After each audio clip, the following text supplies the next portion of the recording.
The lovely Will McInnes, MD of Nixon McInnes, is going to be doing a 15-minute overview of kind of themes in the social CRM space. And then we're going to be joined by Eliza St. John, the online marketing manager for The Body Shop, Mark Squires, who's Director of Communications and Media Relations for Nokia, and Claire Kavanagh, who is CRM Manager for giffgaff.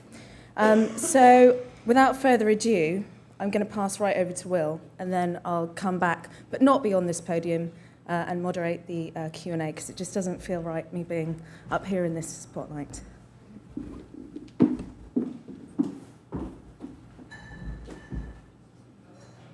Is it going to happen? Come on, technology.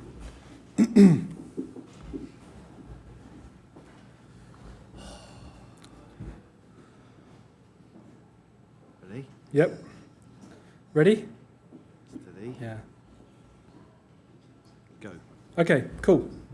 Hi everyone, I'm Will from Nixon McInnes. I wanted to join in with this event on social CRM because I think it's really interesting. And the reason I think it's really interesting is because it has a lot of the things that interest me, which are mainly that it's meeting a big need, but that actually we are pretty much nowhere, in my opinion. And one of the things I'm frightened about is that there's a lot of buzz, but perhaps less tangible ways to actually make sense of it. So what I wanted to do was just prompt the discussion. This isn't the answers at all, but maybe we'll prick and cajole some of the questions that we can discuss as a group. Because my bet is that some of the best answers and best knowledge is not only at the front, but also in the crowd. We are a social consultancy. We've been doing it for a while, and we're very lucky to work with some of the greatest organisations in the UK, including these. Social CRM. It's like it speaks of this amazing future to me, where they're like people are hovering and petting robotic dogs on these future planets that are dusty. And when I first saw that photo, I thought it was a bit more risque, but she is actually wearing futuristic technology clothing. Traditional CRM. Who here has been involved in traditional CRM? Just a quick show of hands. And who of you would say that traditional CRM is exciting? Okay, we have not one hand. Oh, one hand! Traditional CRM is about as far from futuristic and exciting as it gets, in my opinion, in my humble opinion. It is very technology-led.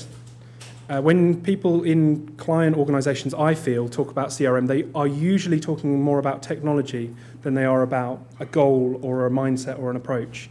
Looking at Wikipedia, the source of all of the world's answers, I found that traditional CRM is commonly thought of in three phases, which are acquire. So how can these processes or this technology support the acquisition of customers or donors or whatever the thing is that you do? How can you then enhance the experience that they have by tailoring offers, generating insights from them? And then thirdly, how can you retain those customers? So that's how the traditional CRM world, at a very high level, think about what they do. This picture doesn't work very well, which I'm sorry for, but I kind of drew a picture of the main CRM world. So the old CRM world is very big and very clunky. The organisations we work with typically have millions of records of customers or somehow some handle on the transaction that's happened. It's a very big, robust world. This is the likes of Oracle, Siebel, SAP, real big clunky stuff. And then out there, I would guess our kind of industry more is out there on the right. So it's doing stuff in Facebook and doing stuff in Twitter and engaging with people in Mumsnet or SingleTrack or Pistonheads or whatever, student rooms. And the issue we've got, I think, which is why I'm hoping that you're here, and it's why I'm here, is that the two aren't talking to one another at all. There's a yawning chasm between what the organisation knows about the people it deals with and what is actually going on in social spaces. And that's a missed opportunity because some of the data capture and the flow of useful information that can go both ways and benefit both parties isn't happening yet. So how do we join them up? Well, if we can join them up, wouldn't it be amazing? Classic hyped up technology promise here. Wouldn't it be great if everything just spoke to one another and it was all magic unicorns and easy life and we could all go home early? There are good steps in the right direction. So, this week and last and the week before, we've got some of the big retailers doing pretty much e-commerce inside Facebook. So here we've got Azos or ASOS, I never say it right. I can't say almonds either. Almonds? ASOS? ASOS. ASOS, a double crucifix ring, which I, for one, would love to buy. And I can actually I can go through the whole customer kind of buying process in Facebook. So that's pretty cool. When you go back to the previous picture of not joined up databases, that's pretty cool because it's seamless. But then I did a little run through of this talk with my team and they were saying, yeah, that is good, but that's not social CRM because there's still other conversations that the would-be purchaser of this double crucifix ring might be having in their social networks and spaces that are relevant to their relationship with ASOS, but that aren't captured through this transaction. Is that making sense? Cool. So where do we want to get to? Well, we want everything to be easy for everyone. We want the consumer to be in control of their stuff, because we're consumers and us social media people kind of think about the consumer. But we want the organisation to be in control of their stuff, because that's probably who we either work for or represent. And we want all of these different databases to sing together sweetly. The benefits, if we can get this social CRM Shangri-La, if we can reach it and achieve it, then presumably we'll be able to create stronger loyalty by offering tailored stuff. We'll be able to move faster and better than our competitors because we'll know more about what's going on. That would be good. And we'll be able to reduce operating costs with all this faff. Like those of you who do or have worked in really big organisations and come across CRM will know the lengthy conversations that go around getting your hands on some customer data. It's slow and it's painful. It should be easy. So how did we, and I'm talking to those of you who come from this from a kind of social web point of view, how did we get here today? Well, they probably didn't happen neatly and in this order, but from our experience in our consultancy working with our clients, it was a little bit like this. We did some listening, and then we did some kind of dabbling and some engagement, whatever you call that. I know people don't like the word engagement. And then it started to grow. And certainly several of our clients are in this point where it's like, whoa, the dabbling is now like massive amounts of dialogue and scale, and like it's big, and we need people and resources to deal with this. So what this social CRM thing I think promises is then joining up some of the data sources and doing something meaningful with the results. But the warning that I would counsel is that we are in the Gartner technology hype cycle. So if you haven't seen this model before, it's fantastic and it's very, very true. And what it says is that all new technology goes through this hype cycle. You've got the technology trigger when it kicks off, so think augmented reality, think whatever the latest, like what's the latest, Vicky? What's like kind of augmented reality. So augmented reality, everyone's talking about it. Then you go up the peak of inflated expectations before dropping into the trough of disillusionment. We've all been there with technology. That's when you can't switch things into other things and it's just failing you. Then the slope of enlightenment and eventually the plateau of productivity. So we want to get to the far side. You have as good a guess as I do where we are with social CRM, but I would say we are just starting the climb up the peak of inflated expectations. Someone there totally disagrees. Can you ask a question later? So for me, yes, there's a warning, but where we want to get to is being smarter. I think technology has a huge role to play in this, and there are different kind of offerings coming from different angles. So you've got the kind of social media native companies, like Hootsuite, for example. You've got the kind of whole solution online thing providers like Jive and Lithium, and then you've got the CRM big boys and girls muscling in from their corner saying we do social CRM as well. It's a bolt-on to what we do. A bit like with buzz monitoring back in the day, they're all right and they're all wrong. So they all offer something good, but then there are weaknesses. So technology alone isn't going to solve it. And then luckily I saw Steve from Channel 4 and asked his permission just moments ago to talk very briefly about a couple of the learnings that we've got with our clients or the queries and question marks that are currently posed. Here's a big question mark. When you're a national broadcaster and you have 10 million fans across different Facebook pages or likers or whatever we call them now, how on earth can you start to understand who they really are beyond just a fan of program XYZ or a fan of the main channel brand? And how much of an opportunity would that be if you could provide something really beneficial to them by understanding more neatly and sensibly who they were? Wouldn't that be cool? So very big question marks. We've got Eliza today from The Body Shop who will talk more coherently than I on this. But at The Body Shop, they've come at it much more from a sort of commercial angle. And so they're at a point where they know this stuff works for them. They know that their engagements in the social web are proving in a really valuable business way. But then what's the next step? How can they start to understand perhaps who these people are that are buying and who they already know about as online e-commerce customers or people who go into certain stores? So some of it's working commercially, but they don't really know if it's the same people or new people or a different set. And the WWF, the last one, so where they're at is a kind of halfway in between the two. They're doing some really good engagement and brand building stuff in the social web and noticing that they are successfully generating support and donations. But where do they go next? How do they again understand whether these are the same or new customers and whether their preferences are different or the same? Finally, and I'm pretty much done, I was just thinking like a quick brain dump of what the social CRM wish list might happen. So with the big caveat that it's the future and we'll probably never get there and it's very dreamy. But what would social CRM look like? Well, I think it would involve customer services. I think it offers consumers some kind of understanding of what kind of response they're going to get. I think there are documented and working processes in the organisation. Actually, I decided I wasn't going to go through all these. Let me talk about the three most important ones. These are all important, but particularly training. With old CRM, if we learn from that, what happened was they bought really expensive technology and thought that would do the job, and they didn't train anyone how to use it. Training. Number two, manages privacy. We're the good guys, so we have to do this in a way that manages the privacy of those that we're engaging with, like we would want if we were on the other side.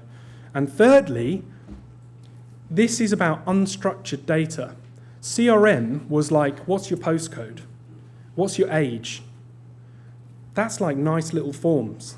Social CRM is unstructured context. It's sentiment. It's long, it's short, it's messy. So the social web, as we all know, is a messy, nuanced, human kind of space. And how we capture that in systems is going to be a big challenge. So thank you. I hope that prompts some questions. You probably do know more. So please do join in and let's have a good discussion. Thank you.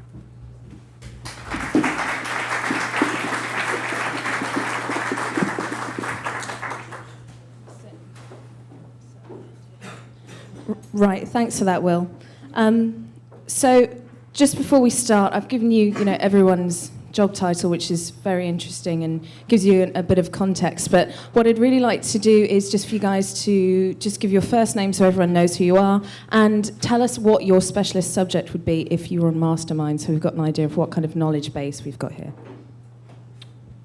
Mark, pinball machines. Claire Kavanagh from GIF, social media integration for customer support. Eliza from The Body Shop, and probably boringly e-commerce. Hello, I'm Will. It would be niche UK mountain bike brands. So, and just so I've got an idea of who's sitting in the audience, can I have hands up who's here from technology providers who do something related to social CRM? A few? Okay. Who's here from agencies who work within this space and can see themselves using it with clients? Okay, that's the majority of the room. And then who's here from brands? Okay, actually an equal split. So we've got about 10% tech providers, 40% agencies, and the rest brands. Any others in the room? Okay, a couple. What are the others, just so that I've got an idea? You shout out? Email marketing. Okay, email marketing. A consultant and software. Okay. Right, so let's get started. You four. Watching those teams is great, but can one of you please give me a definition of what social CRM actually is? Who wants to start? Listening and responding to people in a timely manner the same way as you do with a member of your family. I think it's probably capturing different conversations, which is not within your kind of housed environment. I think it's probably connecting with your customers in a one-to-one manner. I honestly can't say. Those are really good. I agree with what they said.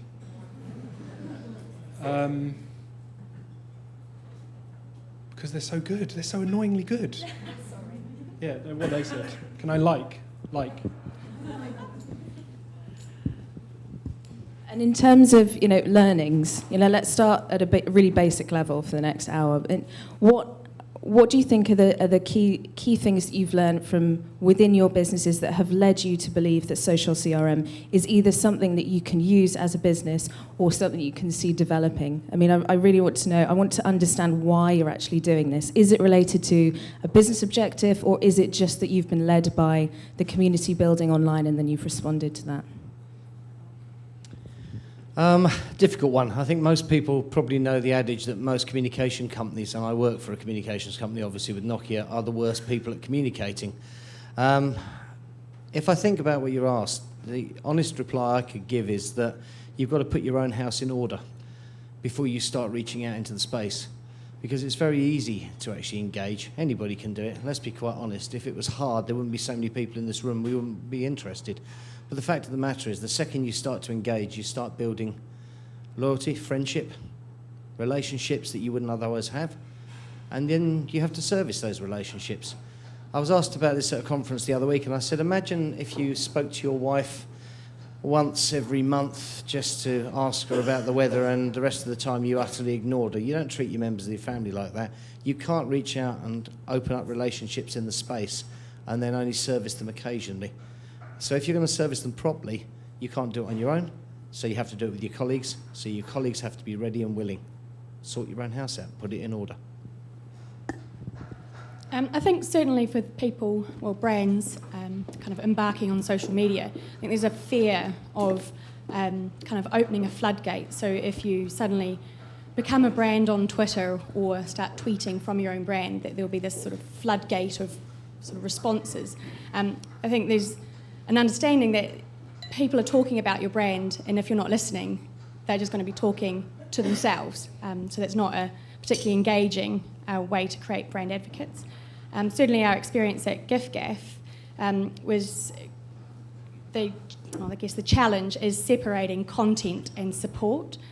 So we're an online mobile company, and people are seeking support through Twitter, but constantly asking questions is not particularly engaging, so you've got to separate out the content and support. By doing both of those things, you create some advocates because you've created a really great customer service experience, but also you've got fans and followers because you've got the content part as well. So there's two really important parts. One is listening, and one is kind of creating the content to keep them engaged. Equally on Facebook as well, it's really easy to go onto a homepage and like a page. We've all done it. We've had a first experience with a brand, we like the page. Do you ever go back again? Probably not. So how do you create the content to keep them engaged and keep them on their wall or front of mind, and also kind of creating that conversation? Well, with most brands, the Body Shop, we had lots of different unofficial Facebook groups, and we decided that there was somewhere central for all our customers that wanted to speak to us. So basically we opened our own one from scratch about 8 months ago. Now we've got about 40,000 fans, and we quickly found out, as most brands do, that they didn't want us necessarily talking at them, that they wanted to talk to us. So it was really about customer service and asking opinions. People wanted to ask us about our products. They wanted certain queries answered, so we had to back that up. And then we just found it was a fantastic channel to two-way dialogue. It's the only channel we've got. We've got lots of things we can shout about, but it's the only thing we can get some real feedback. And lots of people are very emotional about our brand as well. So it's one of those brands that people feel real ownership over and real passion for the products. So we've had some fantastic ideas for product development. We've had some fantastic ideas for our website and our business and requests. And so it's a fantastically rich source of information for our customers and for us. And it's a two-way relationship, really, and that's why we started it. So I guess the question is a little bit different for you, Will. What are you seeing the hurdles or the drivers that your clients are experiencing and then coming to you and saying, we can see this social CRM thing kind of developing, but we don't know how to get involved? Hurdles would include not being the person who looks after CRM internally, and maybe not even knowing them. Not understanding, not having yet created like a sense of what the value of engagement in the social web is yet.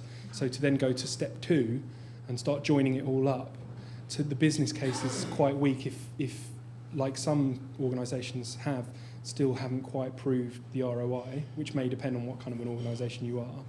So not knowing about CRM or who is in CRM, not knowing what the value of it so that they can sell it internally, maybe not yet being connected with customer services. So again, there's a lot of connectivity that needs to happen internally. One of our financial services clients has recently selected and hired someone out of customer service to now sit in a newly formed role that sits between customer services and PR and marketing. So I think we'll see more of that. Sure, it's that good old kind of hub and spoke model coming up again, in which, you know, with a lot of these new things, and, you know, the social aspect of this isn't that new, but in terms of how you're actually going to integrate that into a business, sorting out who's actually going to be responsible for what is often one of the things that I hear from brands that they're struggling with. While we're on the subject of kind of drivers, are there any questions from the floor about problems that they're seeing developing in this space, or while they're at a very early stage of getting involved with social CRM? No? Nothing? Can't tempt you yet? No? Okay, fine. I'll just ask another question then. So, Mark, I want to come back to something that we were talking about earlier, just before the panel, in which we talked about the different aspects of what Nokia does online and how they engage with people. And you talked about the fact that your team will engage with people who are publishing and writing and going very, almost like a drill down into a topic, whereas you'll work with other agencies who will do things that are more inspired by word of mouth. And then, obviously, there's the third aspect to that, which is the more classic online marketing and the display stuff. Can you just talk a little bit around how those three things interact with each other? Yeah, I'd be happy to. I'm just going to stand up first, though, because somebody was tweeting they can't see us. So, hello. I'll just get that out of the way. One of the things that we found very quickly when we started the social media outreach within Nokia, and I won't bore you with the whole details, but we sorted internally out first. But my team, Rosa and John, Carita and Phil and Charlie, they're not all there at once. They kind of overlapped. I think the most we had was 4 at any one time, but they're all very passionate and all writers. A good example at the moment is Phil Schwartzman, who writes the Nokia blog, actually as one of the most popular English language blogs privately, which is a political blog in Finland, which is why we were lucky to find him within Nokia. So we employed people with a drive to publish. And that meant that my team actually went through almost the classic pattern that you saw up on the screen earlier, which is we listened, we actually engaged, we built a blog, we did no marketing around our blog at all. We actually didn't even have it linked from Nokia sites for the first 6 months. That was more to do with Nokia IT than actual planning, though, I have to admit. But and we built up fairly quickly, and I think we built up because my guys, basically all of us, dived in and spoke to people online, and then we had, I think, a particularly annoying habit of ringing people up and dropping in on them in the real world. I'd learned a long while ago from raising money for charity using social media that the strongest bond you can form is when you actually bother to go and see someone after you've been talking for them for a while. So that's kind of our part of the company. A lot of people ask, as you did earlier, how we interact with Nokia's social media marketing. Because obviously they have to reach out through agencies. They have a completely different challenge set. My challenge set is all about lots of people in the world, only 4 of us, only 24 hours in the day. So we have to ruthlessly watch how we engage and how we service people.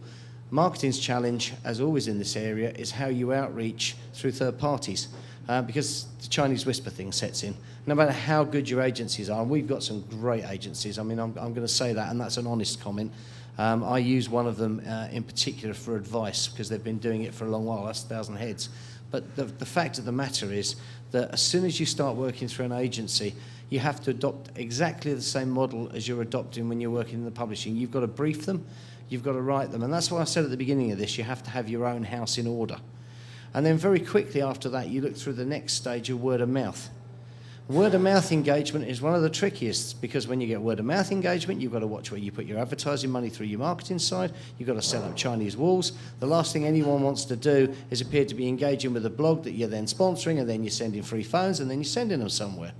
So now you've got all those things. This is why I love the family analogy. I don't know what your families are like, but my family's big and diverse. It spans the globe, because we were all in the Navy at one stage or other, and people had a habit of dropping off ships, marrying local people, and then not coming back.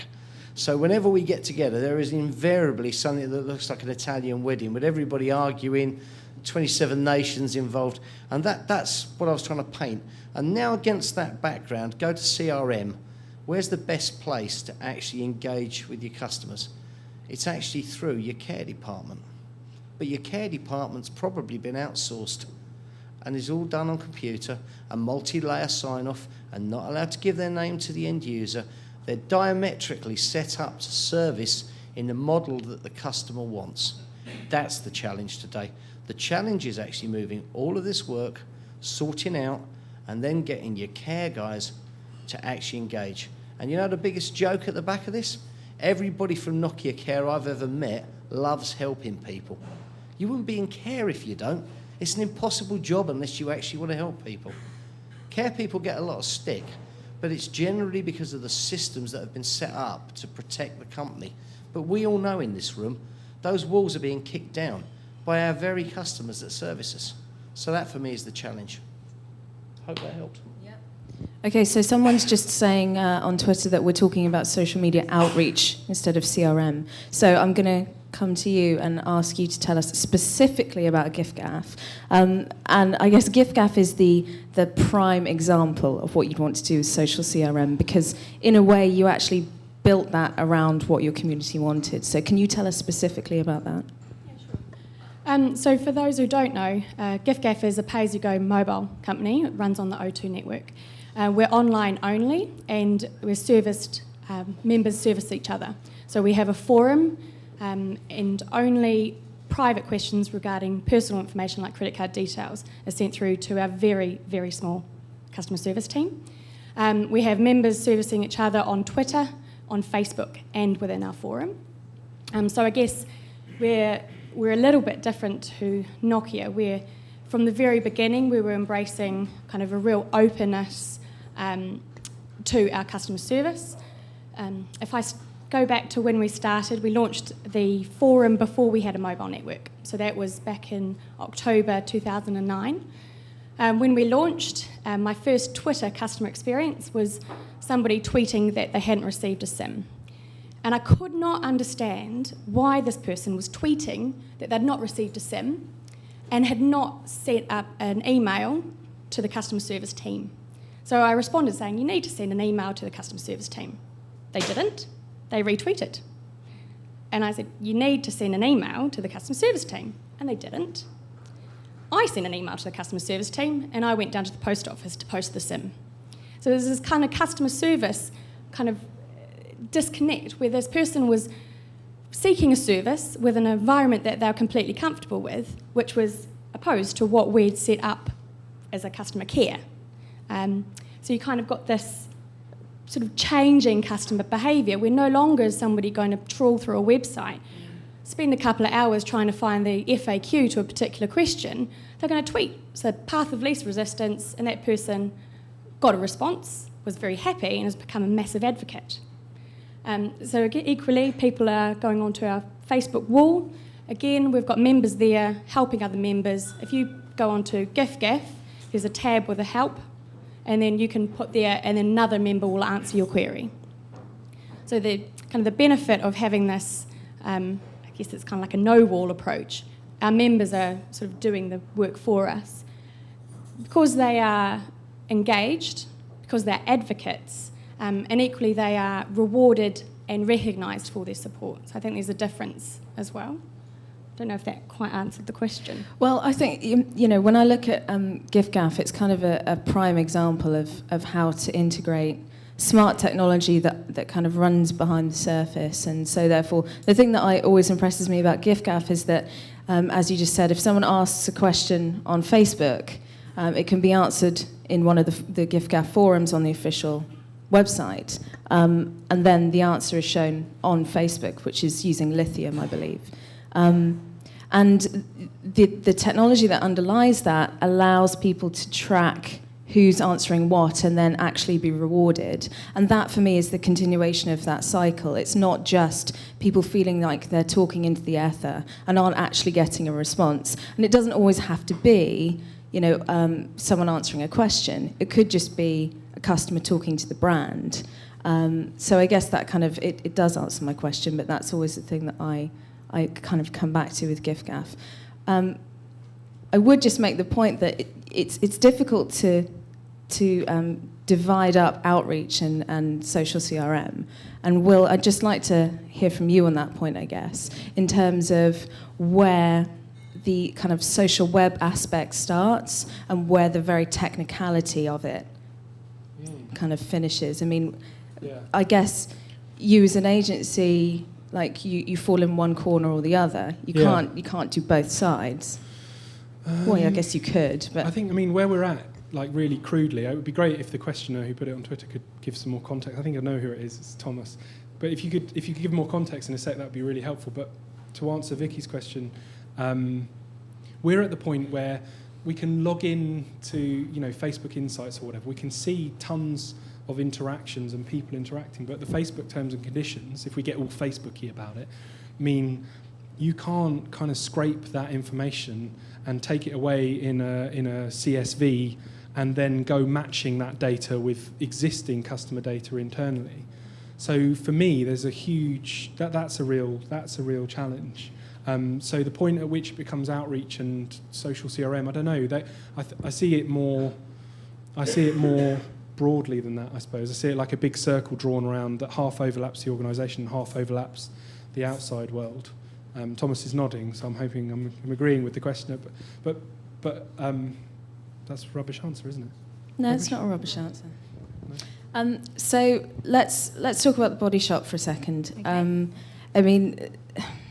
Tell me how you manage the balance of completely owning your own data by doing something like email marketing, which is still very, very much a part of kind of online strategy when I talk to brands, in comparison to doing that on Facebook and essentially not actually owning that relationship directly. How does that work? Do you find that a problem, or is it just not even an issue?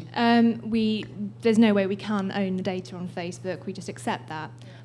One thing we'll do is we'll get our channels to work in a complementary manner. So, for example, at the moment, we picked up 5,000 fans in 24 hours yesterday by emailing our entire database, so incentivize them to join Facebook, because Facebook for us is about retaining the customer and about loyalty and about customer service. So by getting them on Facebook, we can talk to them in two-way dialogue. Just having them on an email database, we can only talk to them about promotions. They can't find out about our values. They can't find out about our latest store incentives or what our team's doing, all those types of things. We just want to be able to speak to them and for them to speak back. So that's really the crossover. It's kind of mixing them between those channels. So we can't own the data on Facebook, and we just accept that. Well, that's good. I think that's quite... I've spoken to many who don't believe the same thing. Well, not don't believe it, because it's a kind of a yes or no answer, but, you look at the likes of Filofax, who will invest money in email marketing to integrate content from their social presences into their email marketing newsletter so that they can actually use that as a central hub to talk to customers. And then you look at Ben & Jerry's, who've gone completely the other way and stopped all of their email marketing in favour of doing social. So I guess it just depends. Yeah, it would be balmy for us to stop our email marketing. Email marketing for us drives a good proportion of our sales in a commercial sense. Facebook drives 1% of sales for us. It's not going to be a sales closer.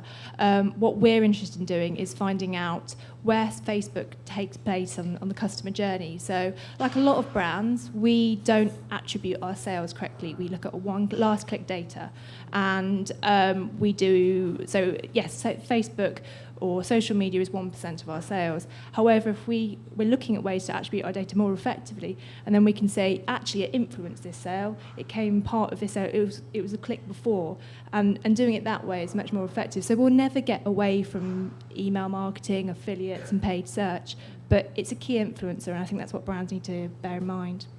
Okay, cool. Do we have any questions at this point, considering this is a panel? Come on, guys. Are there any skeptics in the room who are thinking, yes, this all sounds very nice, but this is my underlying problem? Not one person.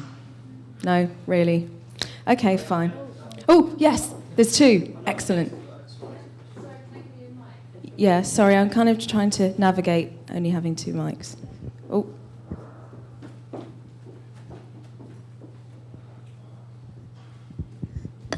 Hi, sorry, I'm very much not a skeptic, but I thought I'd ask a question. You talked about kind of relationships on Facebook. Has anybody used Facebook Connect and therefore had any kind of value from that, and therefore you kind of getting a little bit more data from them, and are you able to kind of do more with the data? No, we haven't. We're on a complete learning curve with Facebook. As I said, we only launched it 8 months ago. We started with Twitter. And at the moment, what we're trying to do with Facebook is we're scaling we've got it to a scale where we can really service those people and those customers and those fans on Facebook. What we're trying to avoid is, and what we could do very easily, is have 200,000 fans on Facebook and then have queries unanswered, basically give people a really bad service. So what we're trying to do is to make it a manageable scale and then go from there, but we haven't used anything like that yet. If I can loop back, the comments you were making earlier, the problem you have in a large organisation is you have 1 billion people holding your product and 100,000 people in the company, which means that engaging in something like Facebook could, in theory, bring you a landslide. I think the UK Facebook pages at the moment for Nokia, we've got about 48,000 people lined up there. One of the things I'm trying to do at the moment is take the local blog in the UK, which has written some great articles on how to do certain things in really good format, and move those onto the Facebook pages, because what we're beginning to realise, and this might seem awfully obvious to you, but it wasn't to us to start with, is people actually are starting to really polarise onto single access to the web. So the guy who's on Facebook all the time doesn't necessarily read the email, certainly isn't reading the blog all the time, yet we've got people, well, we've got 1.2 million of them reading the blog. And for the fact that there's 1.2 million on the blog, and I know exactly how many of the percent of those are in the UK, and there's only 48,000 on Facebook, that shows that, you know, if you are serious about CRM, it's not a question of just engaging through all the channels. You can't make the assumption that the available information will be picked up on any one channel. You've got to reformat constantly the information on every channel, which is really handy if you've got your users doing it for you. Well done. Just a comment on that. I did a survey not so long ago to try and work out where our customers were finding information about giffgaff. So about half of our member base was finding information on our community on Facebook and on Twitter, and then about 20% was just on Facebook. So you've kind of it's not just a one-shot, one email marketing message that's going to get across to your entire base.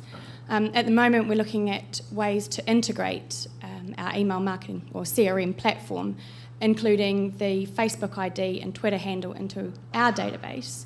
So instead of sending an email, I might know that you're not going to open the email or click on anything in there. It doesn't matter what time of day I send it to you.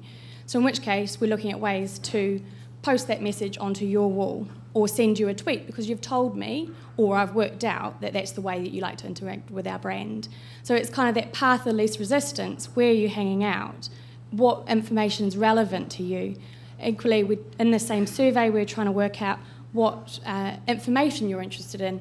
Some people was kind of a bit polarised. Don't talk to me about competitions. On the other hand, I love competitions. So which camp are you in? Talk to me about mobiles. Don't talk to me about technology. So you've got this group of people that are so diverse, and you've got tens of thousands of customers to support, and we're a small team. There's 16 of us supporting all of these channels. So it's a bit of it's challenging to say the least. You've got to get the right content in the right channel. Ooh, there's another question at the back, and then there's one at the front that I've already clocked. Hi there. Should I? Me? Yeah. Yeah. Hi. Go, stand up. Okay. So, yeah. Joys of being short. Yeah. So I'm a bit of a social media virgin in a way, and I think I'm quite representative of the demographic of my kind of person, essentially. And for me, it's a bit of a, feel your way around and then hear about these things and then try to use them and figure out whether it works for you or not. But I think there are some pretty tried and tested things like Amazon, to me, which is a fantastic example of the best CRM service in the world, as far as I feel, because it's giving me stuff that's super useful to me. And I, for one, cannot understand why people become fans of pages on Facebook. I really don't get it. But if supposing, for me, Amazon is practical, I use it every day, and if, for example, I was a Body Shop customer and I was on Amazon, and at that point, depending on how I react on Amazon, because that's something I'm familiar with, you were to then push me something or tell me about an offer, then the chance of conversion is a lot higher. So is it possible for brands then to actually partner with things like e-commerce or merchandising portals and really use each other to leverage sales? Can I also just ask what you do? I work for Nokia. Okay, cool. Who wants to take that? Will, you're chomping at the bit. I'm not going to... No, not throwing it. I totally get where you're coming from. Lots of us nodded when you said Amazon is like the world leader in CRM. That is a lot. They are, by ingenuity and timing, afforded a much greater freedom than businesses with longer standing infrastructure, whether that's shops or telephone call centres or like stuff in the ground like telephone lines or gas pipes. The problem for us digital people is that it's easy to go, well, ASOS or Amazon or eBay or whatever, but that doesn't really work. And when to the second half of your question about why can't they partner with Amazon, that is a very threatening opportunity for brands, I think. We can check with these guys. But, they want the relationship with the consumer. Amazon, Netflix, Spotify, whoever, are basically becoming intermediaries between that consumer relationship, and that is not something that brands want. So it may be an irresistible force, and you may be right, but that isn't a workable proposition for everyone that isn't Amazon, basically. I've actually directly worked with Amazon, and the Body Shop was selling on Amazon for quite some time. The reason why we don't sell on Amazon anymore is because they're very protective of their data. We'd love to be able to share all our data with them and vice versa and have quite a cohesive relationship, but unfortunately they're very protective over their data, and they're just... If we could work together, it would be fantastic. I know Body Shop US does work with them, but we'd love to do that in the UK. But it's really, it always comes back to the resource. Selling on Amazon is quite hard work. It's quite a manual task for us. So when we can get a resource or integration, then brilliant. But we do need to share data between companies.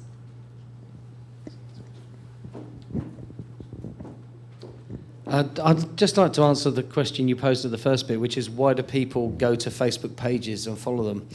It's to colour your personality online.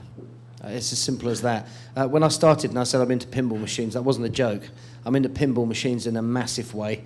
A few years ago, about 5-6 years ago, through one or two people having a conversation online, we managed to move nearly 200 pinball machines to one location and raise £5,500 for charity for a group of people who'd never met before. And we never would have met unless we'd have actually all coloured our Facebook page and our online presence with pinball, because that's how we started to track people down and build the UK groups. So that's the kind of reason for that. On Amazon, I'm going to take a diametrically different approach. I think it's a useless CRM model, and I buy on Amazon and eBay all the time. The problem is that, say you read a review that somebody's written on a TV, they may have reviewed it because it fits the shelf, not because of its technical excellence. So I take all of those reviews, unfortunately, with a pinch of salt.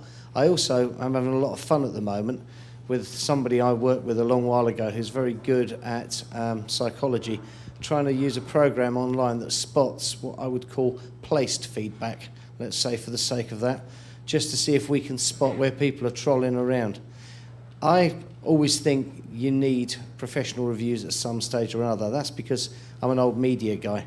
And as good as everybody is at blogging, and again, somebody just tweeted a minute ago, I'm bigging up agencies, but I'm going to big up anyone who does a good job. We've got some bloggers out there who do nothing but actually talk about product and are super experts. But until you read and follow and listen and interact, you don't realise. So there's my pinch of salt. When I see a review online, I start going back and seeing what the other things have done, what the other parts that guy's got to, or girl, and then I go back and look at their Facebook page to kind of bring this round to a circle, and I see where else they interact and what they do, and that, just as if I met someone in the street, starts to paint a personality to me of who I'm dealing with. Eliza, were you just going to say something in the middle of that?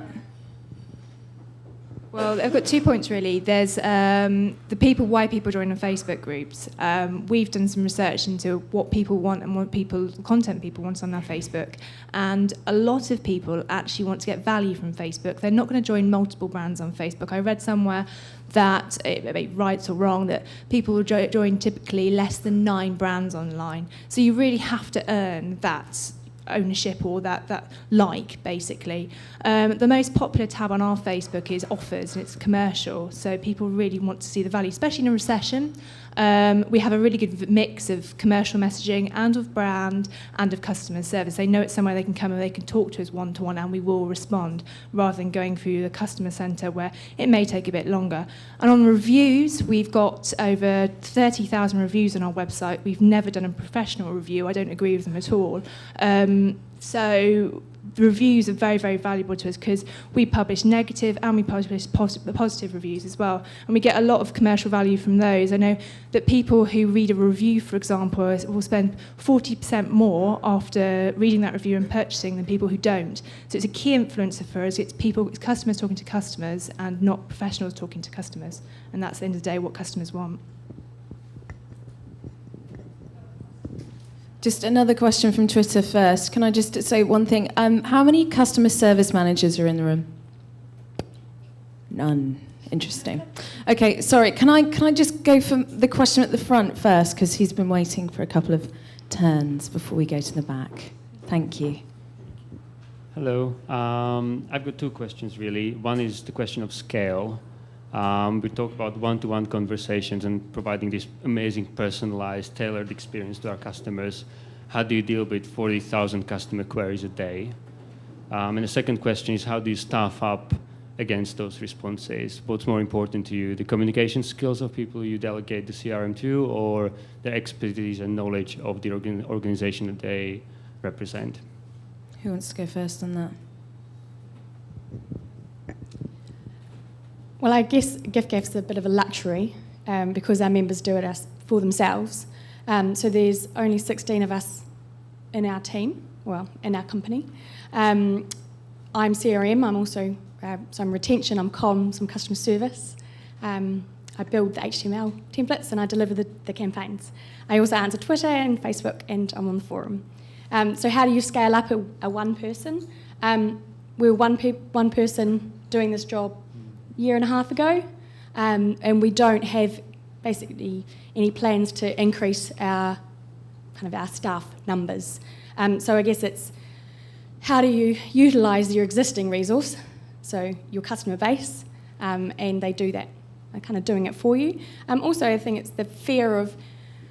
I've come from other companies where there's a lot of kind of brand control. So not allowing people to write blogs, not allowing people to answer customer queries in a public forum, for example. Our approach is everyone is responsible. Everyone's got a part of, responsibility to our customers to be open and to be honest, and also have your personality shine through. So I guess it's involving your whole company. Best Buy is a really great example of a TWELP force. If you haven't seen that before, check it out. They're kind of given responsibility to answering Twitter questions to their entire company. So that whether you work in a retail store or you work in the IT department, you've got kind of the permission to answer customer queries. So I think it's kind of rather than outsourcing your moderation or your Twitter help to some company in overseas. I think it's perhaps trying to think about it a bit more innovatively. So get your members to do it, get your existing staff to do it. I think that possibly works for us. We don't get 40,000 a day, but it's hard, and it's something we're on a learning curve to see how we can scale up. We've got a customer services team, and to me the most important thing is how quickly you respond to the customer, and it's the tone of voice. all of our staff got fantastic product knowledge. So, but it's going back to maybe the accurate information. We've got like the old RAF map thing of where the query will go. So we've got the product team, we've got the customer service team, we've got brand team, we've got PR team, and we field those questions out. We've also got a central gatekeeper who makes sure that those responses are kind of fed back in real time or as quickly as possible. We've also got an Ask and Answer module on our website, which is supplied by Bizarre Voice, where customers can also, again, answer their own queries. And we've also built a good, strong community of brand advocates on our Facebook page. We're very lucky. We've got a Body Shop at Home, which is a team of consultants who sell Body Shop products in people's home at parties, who will often respond to queries. We've got people who are very passionate about the brand, who sometimes a customer complaint will go up, and they'll say, actually, if you go into a store, I found that this and this and this, and they'll reply, oh, thank you. And we didn't actually even have to engage in that. And that's the best ever kind of form of engagement we get. So that's how it is at the moment, and it's a learning curve, and we'll see what happens. Let's be honest, there's always going to be more customers than there are employees, particularly if you're a successful company. So I agree with what my colleagues have said. I mean, Nokia Care uses forums. We have great people on those forums who answer a lot of questions, but it doesn't surprise me there isn't a single sort of care person in this room or service person, because it was driving at the point I was trying to make earlier. All the concentration over the last few years has been on outreach, on what companies can get, how they can perceptionally save money, which they can't, by the way. That's a myth. What actually happens is you save money and it costs you time, and time is money, so you end up actually worse off than you were, but you've got a better brand relationship. No, the whole point when you look at it is there aren't those people here, because it's not because they're change resistant, it's because the fact that this wave we're talking about, that curve that was up on the board, hasn't broken over their part of this industry yet. That's the challenge. That's the real benefit to most companies, and that's where some people are much further down the route than others. If you have existing customers, it's harder. If you don't, I think it's easier because you start with a clean model. But the challenge is to look at that care, and I think you hit it on the nail when you said, save the good, save the informative, filter out that isn't, and organise it so people can find it, because you'll never be able to do it all yourself. You've got to have that help. Sure, and I'm just going to add a couple of points to the reference to Best Buy's 12th Force. So two of the things that they do that are very smart is that they use a piece of technology to help them allow their employees to respond. And it's basically whereby if you've been trained properly in their social media guidelines, you're allowed access to a dashboard. And then they have fantastic workflow integration into that dashboard that will allow a customer inquiry to be directed to the right person. And what they do is they put a time lock on responses to that. So, the customer doesn't feel overwhelmed by 10 different people responding to them. And I would say that, the first step in that is they've been trained properly, but the fact that they're able to scale it up is reliant on that piece of technology. I don't know who actually built it for them. And the second thing is that with all of their their Twitter inquiries, they've started creating an archive which is searchable and owned by them. So actually it removes the worry that one day they're not going to be able to access all of their customers via Twitter because something's happened and the world's ended and Twitter's gone. So the fact that they're taking it back into their own space and making it super searchable for people to go to their main website and then find that is another reason why 12th Force is so, such a good example of doing social CRM in a way that works for the business. And that's that from me. There's another question at the back that I... Yep. Hi, my thanks. name is Greg. I'm from Pure 360. For social CRM to work, it sounds to me that data protection needs to be looked into a little bit more. What's currently being done to actually get this data from these Facebook networks, Twitter networks, publicly available? Okay, so I guess that Best Buy example is one of those.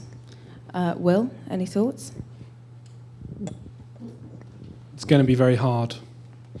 So I don't know, you know quite a lot about online, don't you? So there was this big movement about 5 years ago to create services that allowed us as independent web users to manage our own security. So they called it like federated identities and sort of OAuth, and all of that kind of stuff was about empowering us to hold our own security details. There's a really interesting move, if anyone's interested in the kind of wacky stuff, to read about VRM. And if you look up VRM, that was an interesting kind of attempt, and I think it's still going, but it hasn't gained momentum yet, to enable us as consumers to do what they called vendor relationship management. So almost like, instead of waiting for you to sort out how to make it easy for me to deal with, I'm going to have my own personal approach to managing the relationships I have with my mortgage company, my gas company, my mobile phone company, my supermarket. But the thing is, if you think about risk and value and stuff, Facebook is being valued at whatever it's being valued at the moment because of us, and we are the most precious asset that Facebook has. And so those guys, through Facebook Connect or however, through Pages, them giving us everything that we might want from a kind of company point of view is going to be, I just can't see it happening. I cannot see it happening. That is the gold dust, just like Amazon wouldn't necessarily if they're partnering with a vendor. That's the relationship with the consumer. So how we do it, one, I think is going to be difficult structurally, and then two, with my kind of personal consumer hat on, I don't even know if I want you to do it. You know, I don't even know if I want you to know all of my preferences and know all of my hobbies and habits and know all of my mad behaviours and strange views, and so it's going to be really, really difficult. That's all I have to say. I think one point on that as well is, if I had all your information, what would I do with it?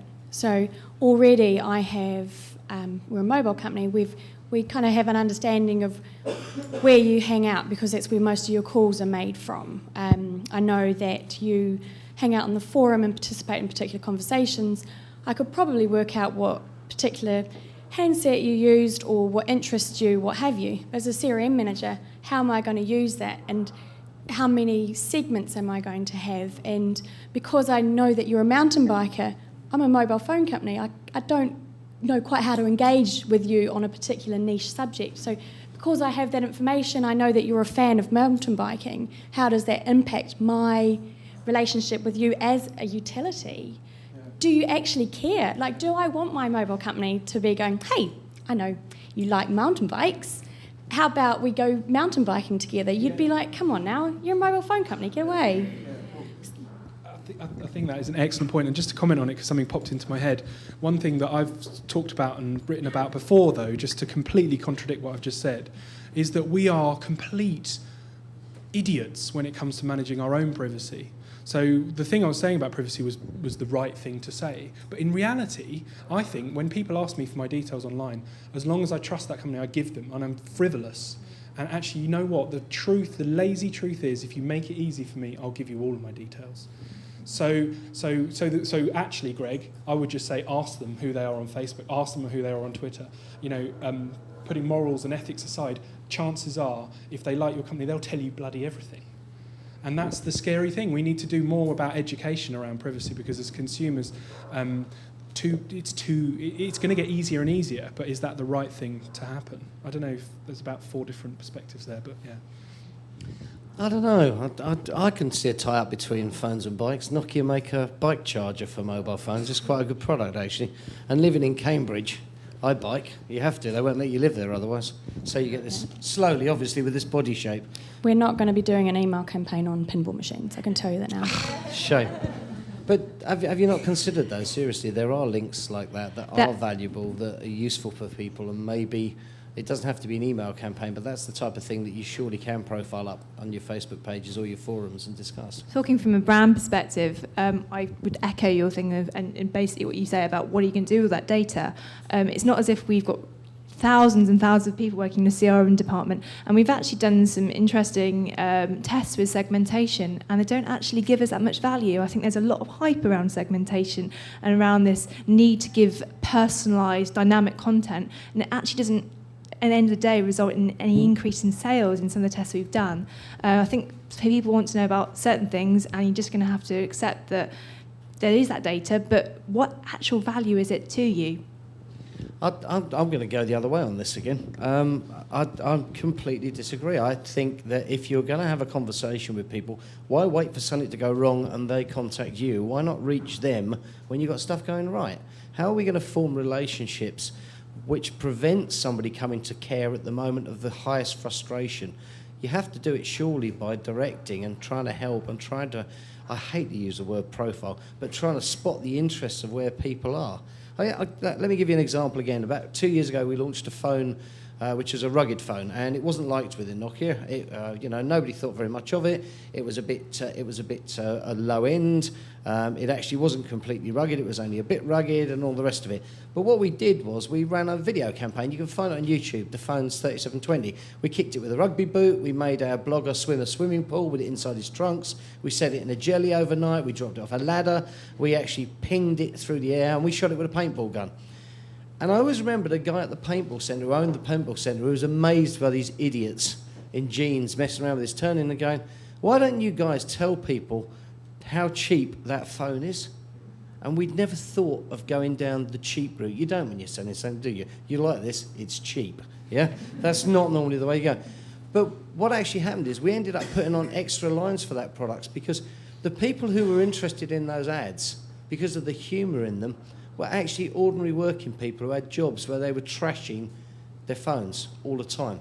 And this little phone that couldn't take immersion in water for 10 minutes, but could certainly take a quick dip, this little phone that had a torch in it, no other features but a torch, went down an absolute storm. And we missed that, and we wouldn't have seen that without a silly campaign and a bit of humour. And we certainly wouldn't have seen it without the customer feedback. It's got to be both ways. Isn't that what we're talking about? Sure, and I guess that just speaks to the importance of using monitoring tools. You know, I'd never say that there's one size fits all. The social media monitoring world has exploded in the past 12 months. Why are you putting your hand in your face like that? Take the other mic so that I can respond. Why not monitor by talking with people? Why do you have to have tools? Yeah, okay, but I hadn't finished my sentence in all honesty, Mark. I hadn't. I was just saying there's no one size fits all because, you know, looking at what's out there without the human layer on top, actually understanding what it all means, it's worthless. And so therefore, yes, sometimes when you're looking at scale, you need to use tools. If you're a small company and you've got a team of 16 and you need to know what's being said, you can miss loads of opportunities in terms of messaging of campaigns or what you're pushing about a certain product because you just don't have the time. And it could be something as simple and free as using a Google alert. But, you know, that's still a tool. And like I say, tech is not the answer, but it's definitely a consideration. I'm not a great fan on flat monitoring. Most monitoring to me seems to be put in place so head offices can see how departments are doing. Exception to that is Dell's monitoring centre, which I was lucky enough to visit, where they're actually searching online for people with problems. I love that. I love the idea that they're outreaching into the space and looking for people who are upset to contact them first before they get so upset they end up contacting Dell if they manage to find them. So for me, that's the way forward. But look, let's be honest. At some stage or other, somebody always brings up monitoring, and it's as simple as this. I'll give you, if I can, some experience here. And I've looked at over 100 monitoring tools and agencies, one way or another. Do you know what we decided in the end? It doesn't actually matter what you monitor. Just monitor something. Put a stick in the stand and see how it changes. Monitoring's great, but it won't tell you anything. What will tell you everything is velocity of change. So you can monitor how many people follow you with blue eyes. You can monitor how many people don't like you. You can monitor how many people even hit you if you must do hits. As long as you see how that changes, you'll be fine. When you start monitoring and wait until the end of the month to get the results, I'll tell you then, look to where you're spending your money. Who agrees? I don't. Who doesn't agree? Oh, well, fine. You don't care. I'll argue my corner.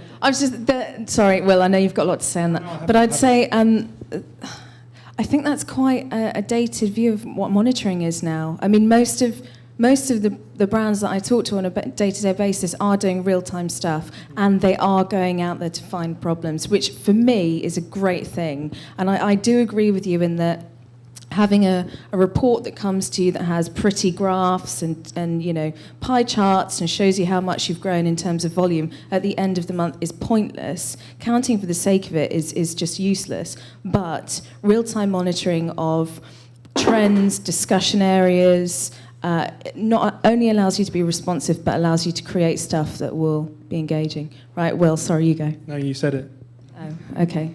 Sorry, I'm not even supposed to be on this panel. Sorry, Mark. I think you just have to be selective about what you monitor and not take in, as I was saying, all the information. I mean, I don't care how many people follow us with blue eyes or brown eyes. It's going to be absolutely non-productive for us. At the end of the day, we are a retailer and we need to get value from what our investment is. Now, our social media has paid for itself 1.5 times over now. So, and I think that any business, we're just being realistic, needs to pay for activity, and we need to get the results from activity, not just to get mountains of data we're not going to do anything with. I'm not disagreeing with you. I think real-time data and monitoring is fantastic. I just don't think you need to kick it outside. I think you need to use your own staff for it. Your own staff are generally the best educated and that have the most interest in the space, and we're going right around that loop again of actually get your house in order. Because if your own people monitor, they will tell you, do you know, I had something like 1,600 odd emails this week from members of the Nokia team. So, have you seen what's on the BBC about our CEO? Have you seen this burning platform thing? And every one of them I went back with, painfully with, yes, but thank you. Because I'll tell you what, it's free. And it's honest and it comes from the heart, and that's what makes it worthwhile. I haven't got a clue what our social media costs. I really couldn't. I couldn't add it up. But I know one thing, the benefit far outweighs or whatever it is. Because we've got people that we've met in the space who've given us feedback that are actually shaping products and designs. We don't get everything right. You can see that by reading the press. But we do at least listen and respond. And there's not many companies that do. There's plenty that say they do, but actually give them a poke and see what happens. Will, you're looking like you're just sitting on your hands. Agree. I don't agree, but it's not going to be valuable if I just don't agree. Sure. I kind of agree with what Vicky said about, I think that's a slightly dated view of what's going on. All of the organisations that we work with do definitely engage with problems and listen and act. And I think they decide what they want to bring in-house and what they don't, and we trust them to make the right decision for them. Some of them are very proud and want the learning and the experience of engaging with the problem, and they want to do that, and they want someone else to advise them when there's a problem, and some of them want to do it all and some of them don't want to do any of it, and I kind of respect, they know what's good for them. You know, I think you've got your view and it's passionate and I love it. I'm not letting you off that easy. So if somebody comes to you then and doesn't have an opinion, what do you tell them? We help them understand. What's your actual advice? I've come to you, I'm a new company. How should I monitor in the space? I wouldn't give you any advice without asking lots and lots of questions. I've got, we use monitoring because we find that taking on one-to-one feedback is very, very emotive. You'll get a few people making a lot of noise and it doesn't actually represent the mean. So I think that monitoring is very, very, very, very valuable in that sense. Some of our best PR comes from when we get a complaint on our Facebook page, for example, and we go back apologising and look, we're going to sort this out, and then the next post come back to them with a resolution or direct them to our customer service. The next post that usually happens is, thank you so much, your customer service was so helpful, I am so pleased. That's one person, but without a monitoring, we don't actually know how many people that's affected, and one person can shout very, very loudly and can skew your whole results. Sure. Okay, so swinging back from that massive monitoring tangent, any other questions from the floor? Oh, okay, one at the back, on the right, and then we'll go over to the other side. And just another quick apology for the fact that it's so cold at the front. I can see your tweets, and I feel your pain. You'll be pleased to know it's boiling at the back. My question is, just going back to the management part of this, how do you know when you've got one customer contacting you through multiple spaces, or whether you've got multiple customers?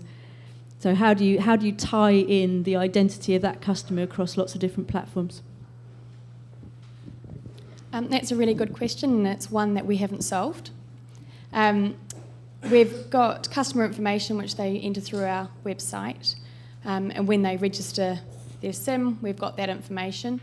The difficulty is when they contact customer service via email or with their member name, They may have also tweeted, and they might have also gone onto the wall on Facebook. We're looking at ways at the moment, so to be able to, either through Facebook Connect or by entering your Facebook ID, and also your Twitter handle. So what that means is when you submit a question through to customer service, they'll be able to see on the same dashboard what your last couple of tweets were, what your last couple of posts were within the community, also if you've been on Facebook. So kind of being that holistic customer view to try and understand where they are in that kind of help process, because they equally could have been already dealt with within Twitter, problem solved, so therefore it's kind of a bit of a double up of effort. But it comes back to the kind of the data question really, but how do we collect that information and have a holistic view of the customer? And that the responsibility is more on the customer letting us know that they're kind of hanging out in these different places as well. It's a challenge. We're dealing at the moment with a customer making them having like multiple personalities, which is not a great end-to-end customer experience, but we're working on it. Haven't solved it. Halfway there. From our perspective, we haven't solved it either, I'm afraid. But what we do is very practical, and we will always signpost them to the same person or the same central gatekeeper, so that at least we've got somebody phoning them back, and we always try and have that human interaction. We never try and solve a customer issue on Facebook or Twitter alone, and we'll always phone the customer and speak to them directly, and that way we can find out whether they are. But no, it's by no means always will form, shape to form perfect. So yeah, I haven't solved that one, I'm afraid. We haven't solved it either, but we're working on trying to solve it.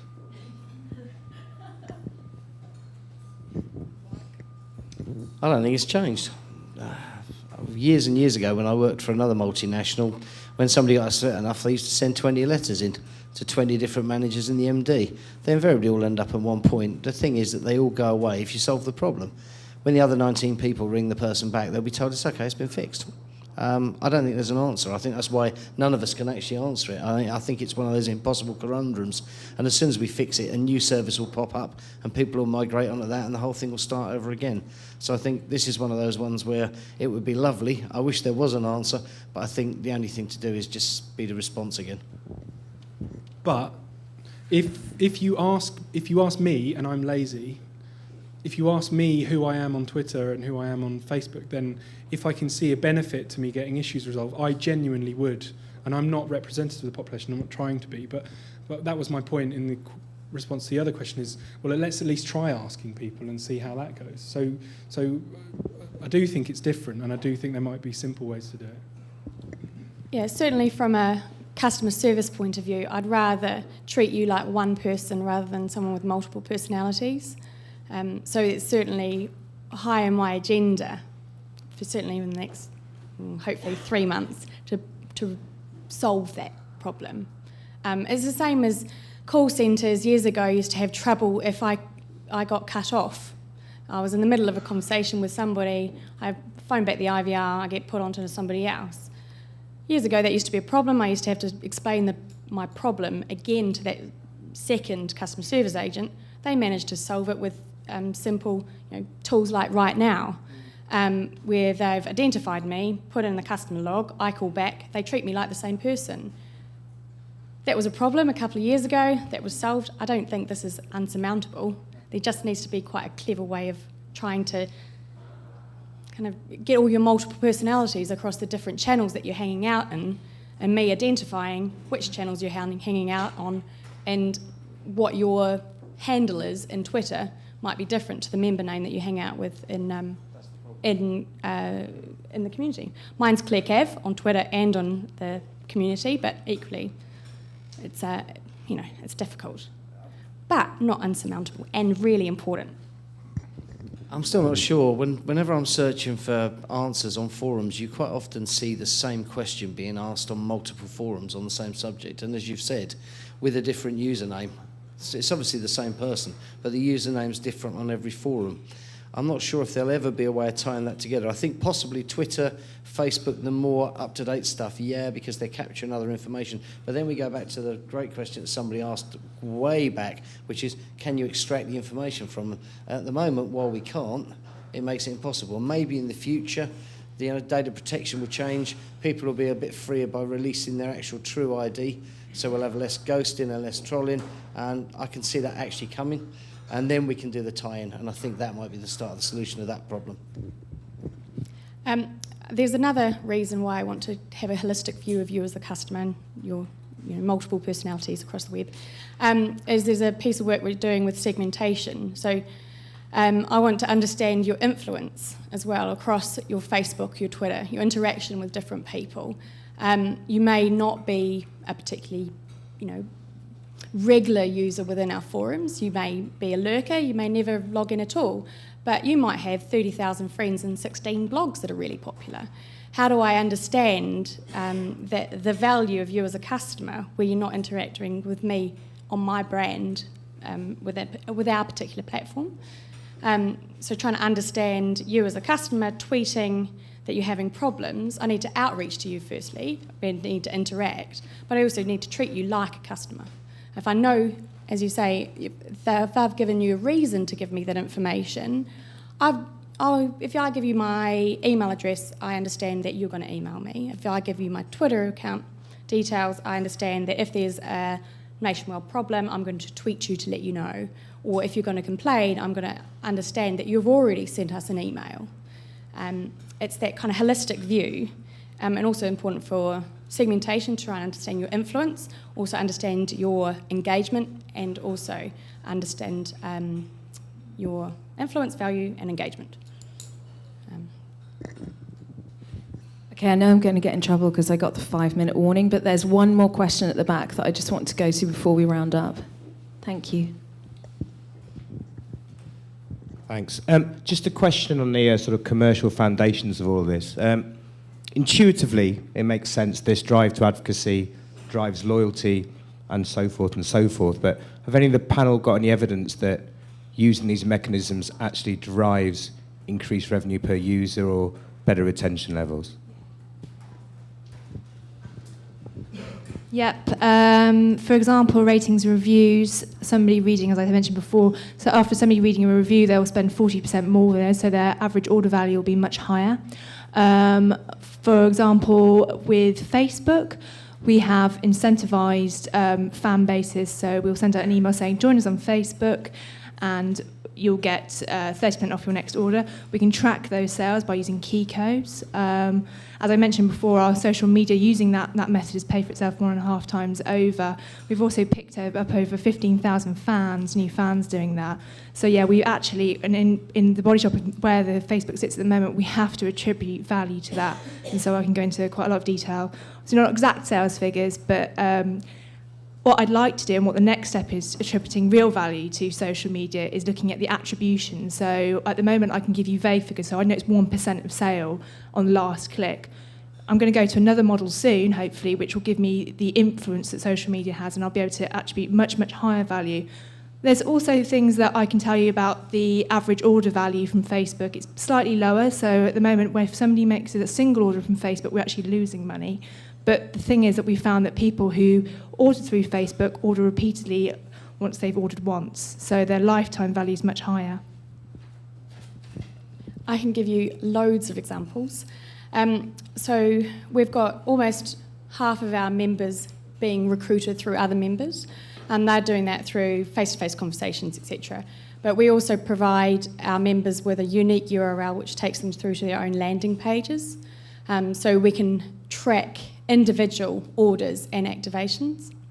Another example is where people have gone on to review sites, they're more likely to convert as a customer. So they've read other reviews, not professional reviews, they're independent, advocates writing on and where they're hanging out. So it might be the mountain bike forum, it might be some AV forum or what have you, where they're picking up on conversations and recommending GIF-GAF that way.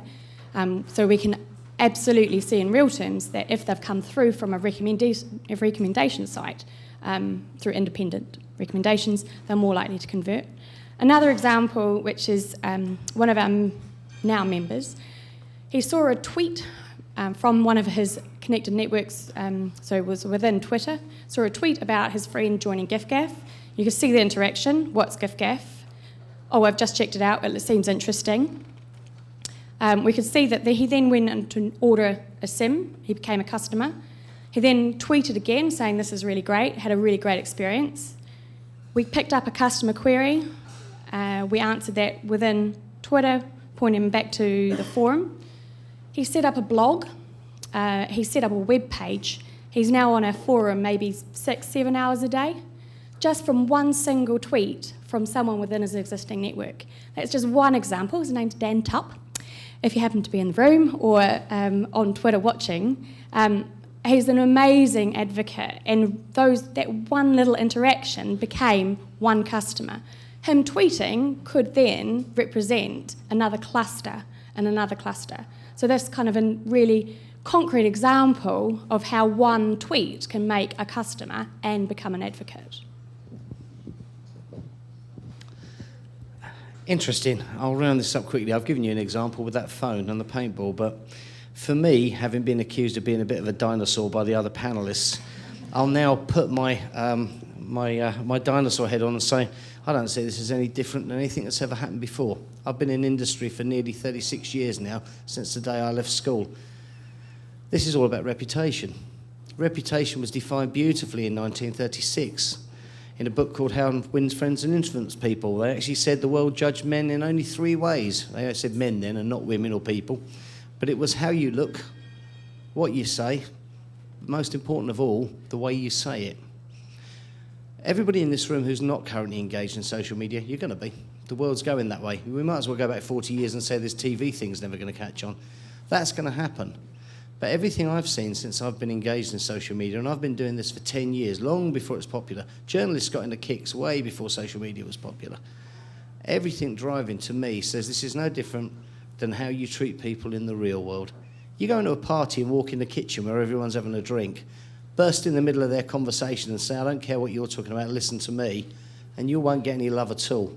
You walk in the same kitchen and listen quietly on the outside of the group and wait for somebody to ask a question their colleagues can't answer and say, I might be able to help you there. That's when people start to respect you.